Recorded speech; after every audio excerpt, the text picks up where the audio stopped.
Ang programang ito ay pawang unrated. Ang mga chika at talakay ng inyong mga host ay hindi nagre-reflect sa buong konteksto ng aming site. Kaya makinig ka at huwag mo rin kalimutang itap ang notification bell at follow button nang sa gayoy maging updated sa mga chika at di oras na kaganapan sa bansa. Okay? Okay.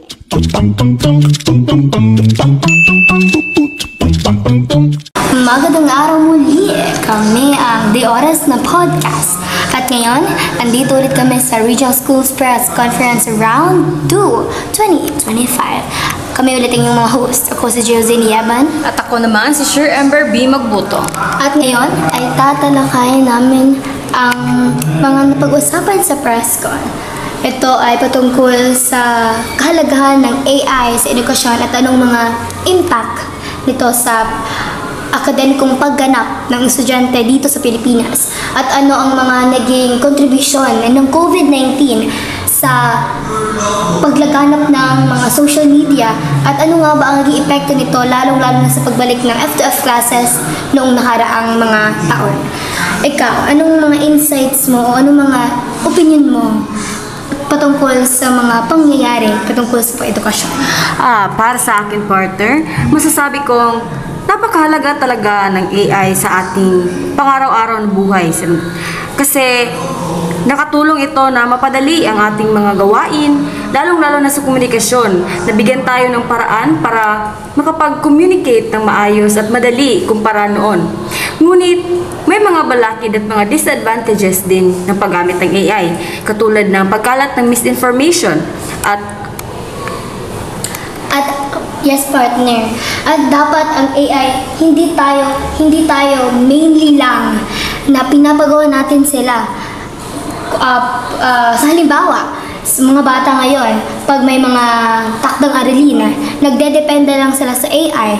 Pinapagawa nilang AI sa isang tap, sa isang click, sa isang wala, AI agad ang gumagawa. Wala na silang nire-revisa, wala na silang ginagawa. Dahil ang AI na mismo ang gumagawa sa kanilang mga proyekto.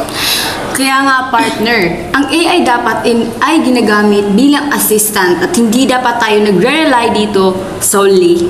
Tama, partner.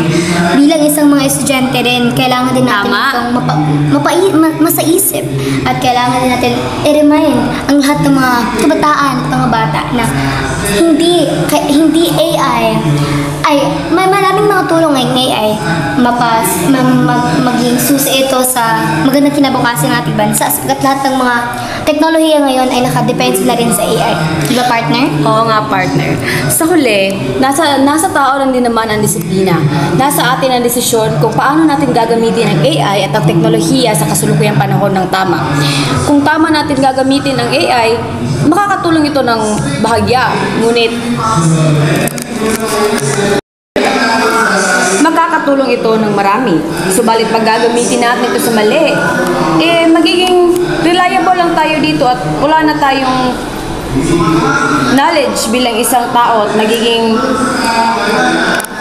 tama, partner, pero kasalukuyan malaki pa rin talaga ang tulong ng AI. Meron lang ito mga disadvantages at syempre advantages, pero hindi natin dapat itong iabuso kasi sa huli tayo rin ang maaabuso sapagkat ang ating mundo ay hindi lamang nakiikot sa AI. Tayo rin sa ating isip, sa ating sarili ang makakadisiplina at makakagawa kung paano gamitin ito sa tamang paraan. oo nga, partner. Sa huli, hindi matutumbasan ng AI ang human intelligence. Tama, partner. Yun lang sa ngayong podcast at maraming salamat. Muli kami ang iyong mga host. Ako si Sir Ember B. Magbuto. Josine Yaban at maraming salamat sa pagkikinig.